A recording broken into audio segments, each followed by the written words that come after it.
আজি आमे दिल्लीर गोटे एमिति घटना विषय कथा हेबा जहार आरंभ गोटे चमकाई देला भली संख्यारु हुए किंतु खूब शीघ्र एहार मोड़ बदली जाए। हाँ, जानुआरी मासर प्रथम 2 सप्ताहरे भारतर राजधानी रे एते संख्यक लोक निखोज होइथिबार खबर आसीथिला।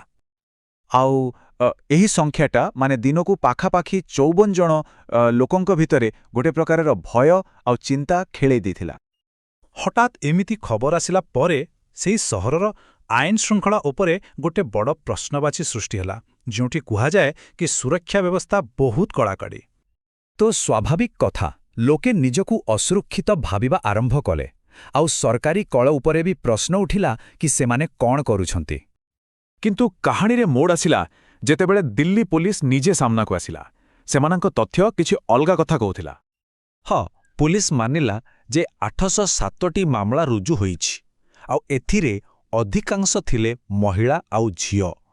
पुलिस कहिला सबु मामला को तुरंत रेजिस्टर करी तदंत आरंभ करि दिया जाइछि।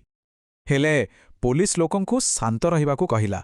सेमानंक कहिबा कथा एही संख्या बरम गत वर्ष तुलनारे कम अछि, माने स्थिति रे सुधार आसीछि।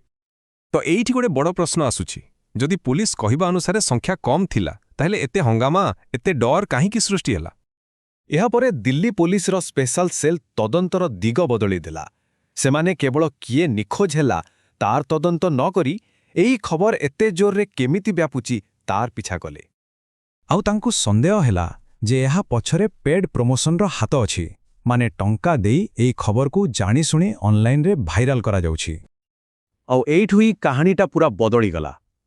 ତଦନ୍ତର ସୂତା ଯାଏ ପହଞ୍ଚିଲା ସିଧା ବଲିଉଡରେ ଗୋଟେ ବଡ଼ ଫିଲ୍ମ ପାଖରେ। ଆଉ ସେ ଫିଲ୍ମଟି ଥିଲା ରାନୀ ମୁଖାର୍ଜୀଙ୍କ ଅଭିନୀତ ବକ୍ସ ଅଫିସରେ ଧମାଲ କରିଥିବା ମର୍ଦାନୀ 3। सीधा सड़क आरोप लागिला जे फिल्मर प्रमोशन पाई फिल्मर टीम जानी शुणी निखोज महिलांक भली एक संवेदनशील प्रसंग को व्यवहार करिसंती आउ लोकंक मनरे डर सृष्टि करिसंती। चलंतु एबे देखिबा एही आरोप प्रत्यारोपर पर्वरे किए कौन कहिला, केमिति पुलिस आउ फिल्म स्टूडियो मुहामुही हेले। देखंतु एठी दुईटा पूरापूरी अलगा कथा सामना को आसुछि। गोटे पटे दिल्ली पुलिस कहूछि एहा एक पेड प्रमोशन, अन्यपटे यशराज फिल्म्स एहाकु संपूर्ण भावे मना करुछि। यशराज फिल्म्स पक्षरु सफा सफा कुहा जाइछि जे ए सबु आरोप मिछ आउ तांकर पूरा भरोसा अछि जे पुलिस तदंत परे सत कोण सामना को आसिबो। तो ए सबु परे गोटे बड़ द्वंद्व एबे भी रही जाइछि जहार समाधान एजा होई पारिनी। गोटे जनसुरक्षा प्रसंगरु आरंभ होइथिबा एही घटना एबे मीडियार नैतिकता आउ कंपानी मानकर दायित्वबोध उपरे एक बड़ वितर्क छिड़ा करि दैछि। आउ शेषरे प्रश्न सेठी रहि जाउछि, प्रकृत सतटा कोण?